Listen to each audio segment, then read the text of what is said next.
พระครูอุปถัมภ์ศาสนคุณพดุงนันทกะมหาเถระอดีตเจ้าวาดวัดป่าแพ่งได้ละสังขารมรณภาพไปวันที่ 18 กุมภาพันธ์ พุทธศักราช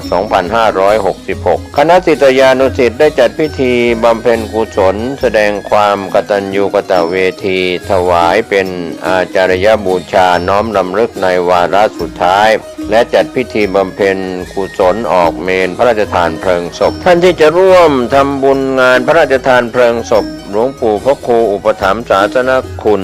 ท่านสามารถร่วมทำบุญออนไลน์ได้ที่เลขที่บัญชีโอนเงินร่วมบุญธนาคารกรุงไทยสาขาท่าแพชื่อบัญชีวัดป่าแพ่งเลขที่บัญชี501020958ธนาคารกสิกรไทยสาขาโลตัสคำเที่ยงชื่อบัญชีวัดป่าแพ่งเลขที่บัญชี0798916661ติดต่อโดยตรงที่พระมหาประเสริฐพัทธจาโร0846161734ดร.กรภพศรีสัน0987839516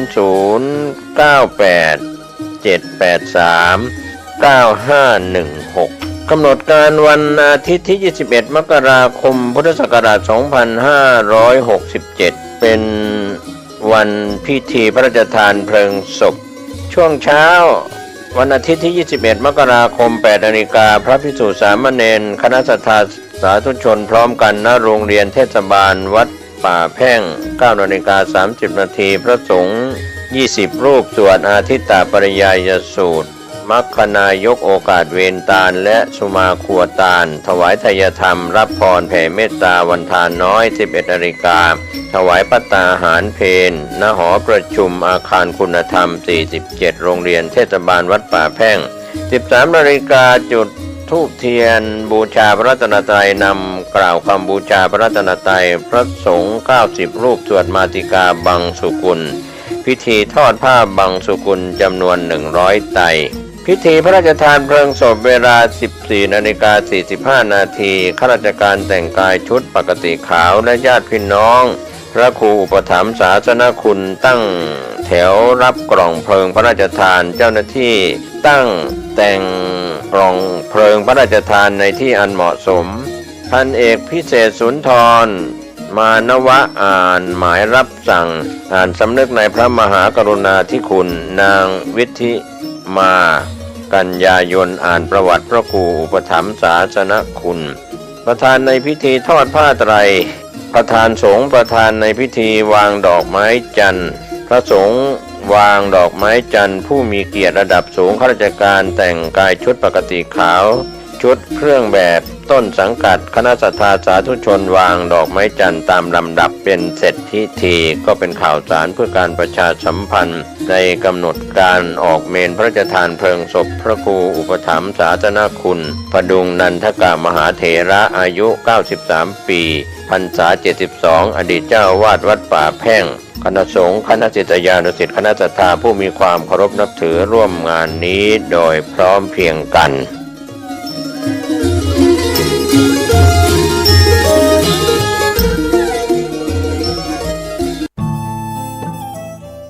ท่านกำลังติดตามรับฟังสถานีวิทยุกระจายเสียงพระพุทธศาสนาแห่งชาติและสังคมคลื่นเพื่อการศึกษาพระพุทธศาสนาและวัฒนธรรมระบบ FM 104.5 เมกะเฮิรตซ์รายการต่อไปเป็นรายการคดีโลกคดีธรรมเป็นศาสนาสำหรับชาติเราศาสนาในสมัยนี้เป็นของที่แยกจากชาติไม่ได้เป็นความจำเป็นที่เราทั้งหลายผู้เป็นไทยจะต้องมั่นคงอยู่ในศาสนาพระพุทธซึ่งเป็นศาสนาสำหรับชาติเราพระพุทธศาสนาก็ดีหรือศาสนาใดก็ดีที่ตั้งมั่นอยู่ได้ก็ด้วยความมั่นคงของผู้เลื่อมใสตั้งใจที่จะรักษาและข้าพเจ้าพูดทั้งนี้ก็เพื่อชักชวนท่านทั้งหลายอย่างเป็นเพื่อนไทยและเพื่อนพุทธศาสนิกชนด้วยกันทั้งนั้นเพื่อความมั่นคงแห่งพระพุทธศาสนาข้าพเจ้ารู้สึกว่าได้ทำหน้าที่สมควรแก่อุปถัมภ์พระพุทธศาสนาเราจะตั้งใจรักษาศาสนาของเราด้วยชีวิต และถ้าท่านตั้งใจจะช่วยข้าพเจ้าในกิจอันใหญ่นี้แล้วก็จะเป็นที่พอใจข้าพเจ้าเป็นอันมากเพราะฉะนั้นเป็นหน้าที่ของเราทั้งหลายที่จะช่วยกันบำรุงรักษาพระพุทธศาสนาอย่าให้เสื่อมสูญไปการที่จะบำรุงพระพุทธศาสนาเราต้องรู้สึกก่อนว่าหลักของพระพุทธศาสนาคืออะไรเราจะถือว่าเราเป็นไทยด้วยกันหมดเราจะต้องรักษาความเป็นไทยของเราให้ยั่งยืนเราจะต้องรักษาพระพุทธศาสนาให้ถาวรวัฒนาการอย่างที่เป็นมาแล้วหลายชั่วโคตรของเราทั้งหลายพระบรมราโชวาทของพระบาทสมเด็จพระมงกุฎเกล้าเจ้าอยู่หัวรัชกาลที่ 6พระบรมราโชวาทก็ดีพระราชนิพนธ์ก็ดีหรือพระบรมราชโองการของพระมหากษัตริย์ถือเป็นบทบัญญัติแห่งกฎหมายทั้งหมดทั้งสิ้นการบัญญัติให้พระพุทธศาสนาเป็นศาสนาประจำชาติไทยไว้ในรัฐธรรมนูญจึงเป็นสิ่งที่ถูกต้องทั้งกฎหมายและทางโบราณราชประเพณีการบัญญัติให้พระพุทธศาสนาเป็นศาสนาประจำชาติไทยไว้ในรัฐธรรมนูญย่อมเป็นหลักค้ำประกันให้กับประชาชนคนไทยว่าตนได้ปฏิบัติตามกฎหมายอย่างแท้จริงการบัญญัติให้พระพุทธศาสนาเป็นศาสนาประจำชาติไทยไว้ในรัฐธรรมนูญมิได้เป็นการลิดรอนสิทธิเสรีภาพของผู้ใดแต่เป็นการยืนยันความจริงตามกฎหมายและประวัติศาสตร์ชาติไทยการบัญญัติให้พระพุทธศาสนาเป็นศาสนาประจำชาติไทยไว้ในรัฐธรรมนูญจะทำให้พระพุทธศาสนาได้รับการอุปถัมภ์และคุ้มครองจากรัฐดุจเดียวกันกับที่องค์พระมหากษัตริย์ทรงกระทำมาการบัญญัติให้พระพุทธศาสนาเป็นศาสนาประจำชาติไทยไว้ในรัฐธรรมนูญจะป้องกันพระพุทธศาสนา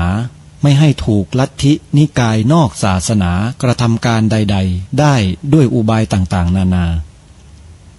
การบัญญัติให้พระพุทธศาสนาเป็นศาสนาประจำชาติไทยไว้ในรัฐธรรมนูญจะทำให้สังคมไทยมีแต่ความสุขร่มเย็นเป็นธรรมทั้งต่อคนศาสนาอื่นและคนสัญชาติอื่นได้อย่างแท้จริงแต่ถ้าไม่บัญญัติให้พระพุทธศาสนาเป็นศาสนาประจำชาติไทยไว้ในรัฐธรรมนูญในอนาคตประเทศไทยจะต้องตกอยู่ในสถานะเดียวกันกับพื้นที่3 จังหวัดชายแดนภาคใต้อย่างแน่นอนพระบรมราโชวาทพระบาทสมเด็จพระเจ้าอยู่หัวในมหาสมาคมณพระที่นั่งอมรินทร์วินิจฉัยในพระบรมมหาราชวังโดยที่พระพุทธศาสนาเป็นศาสนาประจำชาติของเราทั้งตามความศรัทธาเชื่อมั่นของข้าพเจ้าเองก็เห็นเป็นศาสนาที่ดีศาสนาหนึ่งเนื่องในบรรดาสัจธรรมคำสั่งสอนอันชอบด้วยเหตุผลจึงเคยคิดอยู่ว่าถ้าโอกาสอำนวยข้าพเจ้าควรจักได้บวชสักเวลาหนึ่งตามราชประเพณีซึ่งจะเป็นทางสนองพระเดชพระคุณพระราชบูรพการีตามคตินิยมด้วยและนับตั้งแต่ข้าพเจ้าได้ครองราชสืบสันตติวงศ์ต่อจากสมเด็จพระเชษฐาธิราชก็ล่วงมากว่า10 ปีแล้วเห็นว่าน่าจะถึงเวลาที่ควรจะทำตามความตั้งใจไว้นั้นแล้วประการหนึ่งอันหนึ่งการที่องค์สมเด็จพระสังฆราชหายประชวรมาได้ในคราวประชวรครั้งหลังนี้ก่อให้เกิดความปีติยินดีแก่ข้าพเจ้ายิ่งนักได้มาคำนึงว่าถ้าในการอุปสมบทของข้าพเจ้าได้มีองค์สมเด็จพระสังฆราชเป็นพระอุปชาแล้วก็จะเป็นการแสดงออกซึ่งความศรัทธาเคารพในพระองค์ท่านของข้าพเจ้าได้อย่างเหมาะสมอีกประการหนึ่งจึงได้ตกลงใจที่จะบรรพชาอุปสมบทในวันที่ 22 เดือนนี้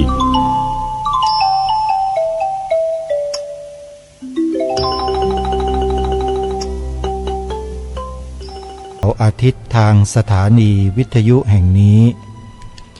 ท่านผู้ฟังสามารถใช้โทรศัพท์มือถือระบบ Android ดาวน์โหลดแอปพลิเคชันที่ชื่อว่าวิทยุพุทธศาสนาทั่วไทยเพื่อติดตามรับฟังรายการนี้ได้5 เวลาใครที่ดาวน์โหลดแอปพลิเคชันวิทยุพุทธศาสนาทั่วไทยไว้ในโทรศัพท์ท่านสามารถเปิดรับฟังรายการคดีโลกคดีธรรมรายการนี้ได้5 เวลาต่อวันคือตั้งแต่เวลา 9 นาฬิกาช่วงหนึ่ง 10 นาฬิกาช่วงหนึ่ง 11 นาฬิกาช่วงหนึ่ง 13 นาฬิกาช่วงหนึ่งและ1 นาฬิกาอีกช่วงหนึ่งรวม5 เวลาและในแต่เวลานั้นท่านสามารถรับฟังผ่านทางสถานีวิทยุในแอปพลิเคชันนี้มีดังต่อไปนี้เวลา 9 นาฬิกาสามารถรับฟังได้ที่สถานีวิทยุที่ชื่อว่าวัดหนองกายและวัดอารามมงคลเวลา 10 นาฬิกาท่านสามารถรับฟังได้ที่สถานีวิทยุที่ชื่อว่าวัดป่าจริยธรรมเวลา 11 นาฬิกาและ 20 นาฬิกาในช่วงค่ำนี่คือสถานีวิทยุต่างๆที่ออนแอร์ออกอากาศอยู่ในต่างจังหวัดและรวมกันอยู่ในแอปพลิเคชันที่ชื่อว่าวิทยุพุทธศาสนาทั่วไทยขอเรียนเชิญเจริญพรญาติโยมสาธุชนดาวน์โหลดกันได้โทรศัพท์มือถือที่สามารถดาวน์โหลดแอปพลิเคชันนี้ได้เป็นโทรศัพท์ระบบ Android ส่วนท่านใดที่มีโทรศัพท์มือถือเป็นระบบอื่นท่านสามารถรับฟังรายการคดีโลกคดีธรรมทาง YouTube ได้ที่ช่องวัดฝายหินในเวลา 11 นาฬิกาในเวลา 11 นาฬิกาท่านที่มีโทรศัพท์มือถือเป็นระบบอื่นสามารถรับฟังรายการคดีโลกคดีธรรมสดๆได้ในเวลา 11 นาฬิกาที่ช่อง YouTube วัดฝายหินตำบลสุเทพอำเภอเมืองจังหวัดเชียงใหม่ซึ่งทางวัดฝายหินนั้นได้กรุณานำรายการคดีโลกคดีธรรมไลฟ์สดทาง YouTube ในเวลา 11 นาฬิกาสามารถรับฟังได้กราบขอบพระคุณครูบาอาจารย์ผู้อำนวยการสถานีวิทยุพระพุทธศาสนาแห่งชาติคลื่นต่างๆที่ได้เอื้อเฟื้อพื้นที่เวลาของสถานีวิทยุให้กับรายการคดีโลกคดีธรรมเพื่อนำสาระที่เป็นประโยชน์เพื่อส่วนรวมมามอบให้กับท่านผู้ฟังที่อยู่ในต่างจังหวัดและผู้ที่สนใจได้สดับรับฟังสาระต่างๆที่ทางรายการนำมาเสนอเป้าหมายของรายการคดีโลกคดีธรรมนั้นเราได้ตั้งเป้าไว้ชัดเจนว่าต้องการให้คนไทยเรามีจิตสำนึกต่อสถาบันชาติสถาบันพระพุทธศาสนาและสถาบันพระมหากษัตริย์เราไม่ต้องการให้คนไทยเรานั้นไปหลงไหลเคลิบเคลิ้มสถาบันอื่นที่นอกเหนือไปจาก3 สถาบันนี้เพราะชาติบ้านเมืองไทยของเราที่อยู่รอดปลอดภัยมาจนถึงวันนี้ได้ก็เพราะ3 สถาบันของชาติจริงๆไม่ใช่สถาบันอื่นใดเลยถ้าเป็นสถาบันอื่นไม่มั่นคงและไม่แน่นอนขอย้ำกับท่านผู้ฟังว่านอกเหนือจาก3 สถาบันหลักของชาติที่กล่าวมาแล้วสถาบันอื่นใดก็แล้วแต่ไม่แน่นอนและไม่มั่นคงทำไมจึงพูดว่าไม่แน่นอนและไม่มั่นคง เพราะสถาบันอื่นๆที่นอกเหนือจากสถาบันของชาติที่กล่าวมานั้นเป็นสถาบันที่มีการเปลี่ยนคนเข้าไปนั่งบริหารคนนั้นคนนี้คนไหนก็ไม่รู้เชื้อชาติใดศาสนาใดเราก็ไม่รู้ไปนั่งบริหารสถาบันเหล่านั้นและคนที่ไปบริหารสถาบันเหล่านั้นน่ะเขาก็ไม่ได้เทิดทูนไม่ได้บูชาสถาบันหลักของชาติเสมอไปท่านว่าจริงไหมหรือท่านใดคิดว่าตัวบุคคลที่เปลี่ยนเข้ามาบริหารสถาบันอื่นๆในชาติบ้านเมืองจะมีความมั่นคงมีจิตสำนึกมีความจงรักภักดีต่อสถาบันชาติสถาบันพระพุทธศาสนาและสถาบันพระมหากษัตริย์ของเราตลอดไปไหมท่านสาธุชนลองพิจารณาในข้อนี้ให้ดีตัวบุคคลน่ะเปลี่ยนอยู่ตลอดเลยใช่ไหมตำแหน่งมีเอาไว้เพื่อให้บุคคลมาดำรงใช่ไหมแล้วบุคคลน่ะเป็นบุคคลที่มั่นคงหรือเปล่ามั่นคงต่อสถาบันหลักของชาติไทยของเราหรือเปล่าวันนี้ต้องถามแบบตรงๆถามแบบชัดค่อยชัดคำไม่ต้องไปอ้อมค้อมไม่ต้องไปมีเหตุมีผลอะไรทั้งสิ้นถ้าเราจะพูดถึงสถาบันหลักของประเทศชาติบ้านเมืองแล้วเราจะต้องใช้ความซื่อตรงเท่านั้นคดในข้องอในกระดูกไม่ได้เลยอาตมาภาพเปิดเว็บไซต์ของเว็บหนึ่งขึ้นมาแล้วก็ได้ศึกษาในข้อมูลที่เขามาเผยแพร่แล้วขอบอกว่าเว็บไซต์นี้โดนใจอาตมาภาพหรือกระผมอย่างมากขอบอกว่า100 วันพันปีที่มีอินเทอร์เน็ตมาเนี่ยตั้งแต่ดูมาศึกษาเรียนรู้ได้ทำมาได้สัมผัสมาในเว็บไซต์ต่างๆทั่วโลกเพิ่งจะเห็นเว็บไซต์นี้แหละที่โดนใจรายการคดีโลกคดีธรรมมากมายมหาศาลทำไมจึงโดนใจเพราะผู้ที่จัดทำเว็บไซต์คนนี้ท่านนี้เนี่ยมีแนวความคิดเดียวกันกับผู้ดำเนินรายการคดีโลกคดีธรรมที่กำลังพูดโดนใจมากแนวความคิดเดียวกันคืออย่างไร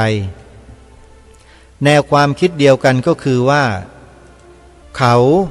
มีความมั่นคงต่อสถาบันทั้ง3ของชาติชัดเจนมาก